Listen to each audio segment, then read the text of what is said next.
శ్రావణ శుక్రవారం శ్రీ మహాలక్ష్మీదేవికి పెట్టే నైవేద్యం చాలా త్వరగా స్పెషల్ గా చేయాలనుకుంటున్నారా? అయితే ఈసారి పైనాపిల్ తో రవ్వ కేసరి చేయండి. చిన్న చిన్న చిట్కాలు ఈ కొలతలతో చేస్తే చల్లారిన తర్వాత కూడా గట్టిపడకుండా ఉంటుందండి.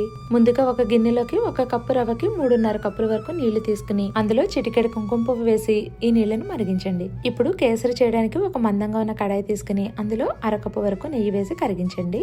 కరిగిన నెయ్యిలో నుంచి 1/2 కప్పు వరకు నెయ్యి తీసి పక్కన పెట్టుకోండి. ఇప్పుడు ఇందులో జీడిపప్పు పలుకులు అలాగే కిస్మిస్ కూడా వేసి దోరగా వేయించి పక్కకి తీసుకున్న తర్వాత ఇందులో 1 కప్ సుజీ రవ్వ అదేనండి బొంబాయి రవ్వ వేసి లో టు మీడియం ఫ్లేమ్ లో పెట్టి వేయించండి. ఇప్పుడు ఇందులో 1 టేబుల్ స్పూన్ పప్పు నూనె వేసి రవ్వను మధ్య మధ్యలో కదుపుకుంటూ గోల్డెన్ బ్రౌన్ కలర్ వచ్చేంత వరకు వేయించుకోవాలి. ఈ రవ్వ మంచి రంగులోకి మారుతున్నప్పుడు చిన్న ముక్కలుగా కట్ చేసుకున్న పైనాపిల్ 1/2 కప్పు వరకు వేసి అలాగే 1 కప్ పంచదార వేసి ఈ పంచదార కరిగేంత వరకు నిదానంగా వేయించుకోవాలి. మీరు తీసుకున్న పైనాపిల్ తీయగా ఉంటే 1/2 కప్పు వరకు పంచదార తీసుకున్నా సరిపోతుందండి. ఈ విధంగా రవ్వను వేయించుకున్న తర్వాత పక్కన మరిగించుకుంటున్న నీళ్లు వేసి మంటని మీడియం ఫ్లేమ్ లో ఉంచి అంతా ఒకసారి మిక్స్ చేసుకుని 1/2 టీ స్పూన్ యాలకుల పొడి, వేయించుకున్న డ్రై ఫ్రూట్స్, పక్కన పెట్టుకున్న నెయ్యి కూడా వేసి అంతా ఒకసారి మిక్స్ చేసుకోవాలి. ఇప్పుడు లో ఫ్లేమ్ లో మూత పెట్టి 3 నిమిషాల పాటు మగ్గించి స్టవ్ ఆపేస్తే చాలా స్పెషల్ గా పైనాపిల్ రవ్వ కేసరి తయారవుతుంది. అంతేకాదండి, పైనాపిల్ ఇష్టం లేని వారికి కూడా ఇలా చేసి పెడితే చక్కగా తినేస్తారు. మీ అందరికి ఈ వీడియో నచ్చితే తప్పకుండా లైక్ చేయండి.